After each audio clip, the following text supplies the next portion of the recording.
living that good life. We're living with Jimmy B. We're living it up. We're living that good life. We're living with Jimmy B.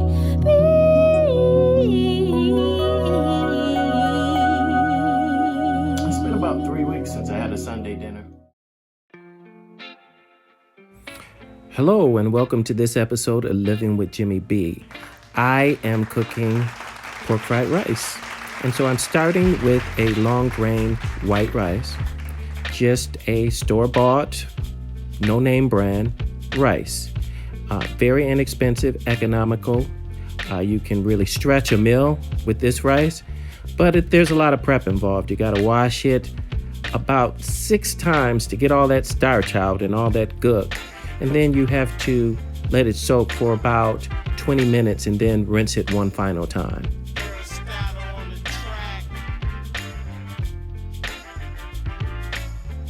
The next step is preheating my saute pan with vegetable oil.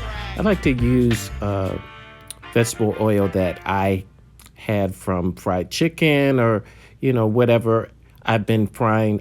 Because it's already seasoned, I just prefer to use it because it's already got a little seasoning in there and it just really makes my rice taste great. But vegetable oil, evenly coated pan, and you're going to want to saute your rice in that pan until it gets a translucent color.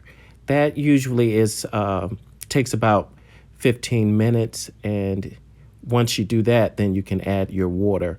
You want to fill your pan with water just right above your rice and put a little iodized salt in there just for a little seasoning, just for a little salt.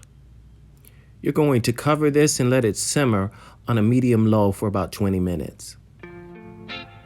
So I'm going to saute my veggies with avocado oil. The reason I'm using avocado oil because it has a high threshold for heat. It can handle about 350 degrees Fahrenheit. So you want to use something that has a higher threshold for heat that won't burn.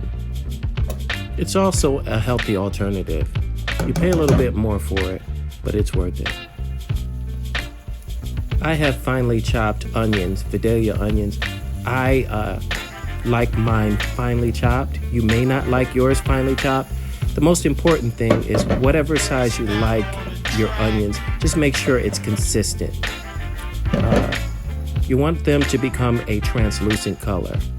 And so you notice I added the onions first because they usually take the longest to cook. You add your garlic cloves afterward. You want to be very careful not to burn your cloves of garlic. So you want to have this at a medium temperature. You don't want to have it too hot. And of course, now I've added my diced ham. I had diced ham left over from a ham off the bone. Used the remnants of that. It was in the freezer bag. Hey, I had it left. Makes a great stir fry. So I'm adding about 3 eggs to this. If you noticed, I pushed aside what I was sauteing and let the egg cook separately. And the reason for that is because I want this egg to be a nice scramble before I actually introduce it to the mix. Otherwise, it'll bind to my other ingredients, and I don't want that. So while I'm scrambling these eggs, it's a good time to ask, have you subscribed to my channel? It's a good time to do it. Just like, share, and subscribe. It doesn't cost you anything. I'm adding my finely diced bell pepper, and I'm adding that near the end because it takes the least amount of time to cook. Essentially, what I'm doing is sweating them out.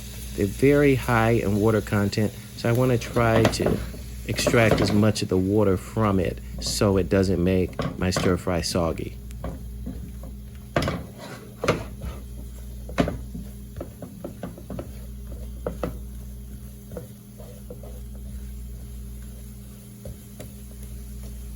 Once I have a nice scramble, on my eggs, I can start introducing the other ingredients to it.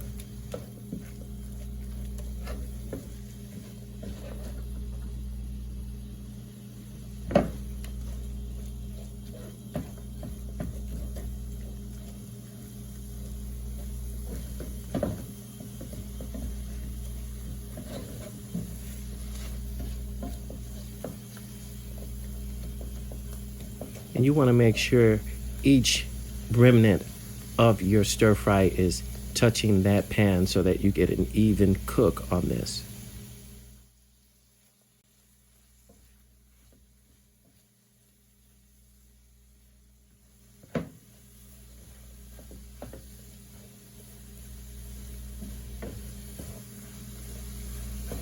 You want to get a pretty good hard scramble on those eggs.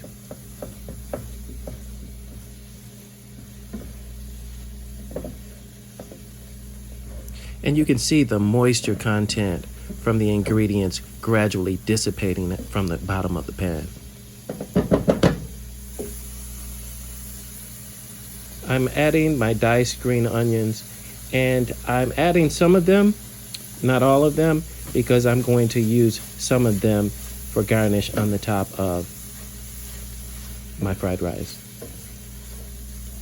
Pork fried rice is a really great and economical way to stretch a meal. I mean, you cook about 3 times more of it to your ratio of meats, and people love it. I mean, you'll usually run out of it at a dinner party.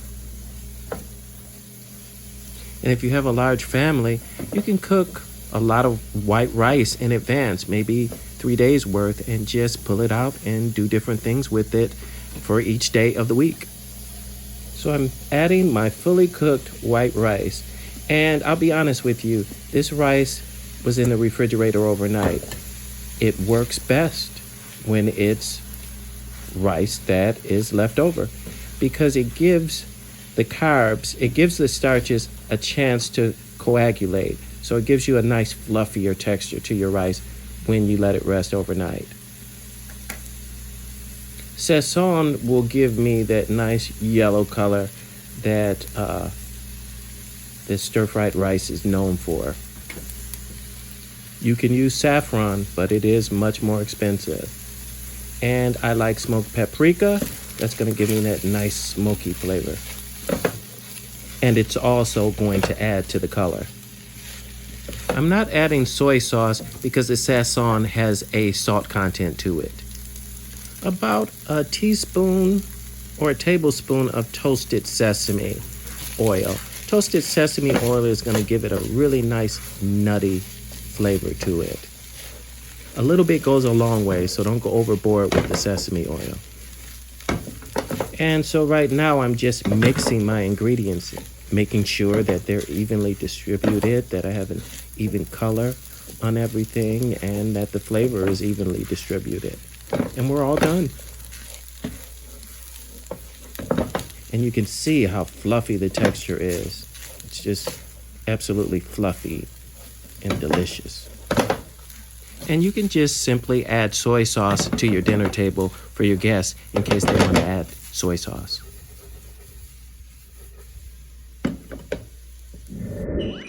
And voila, here we have it. Pork fried rice, Asian style, by yours truly, Jimmy B. So if you like this video and the other videos, please like, share, and subscribe, and hit the notification bell so you'll be notified each and every time I post another video. Thanks for watching.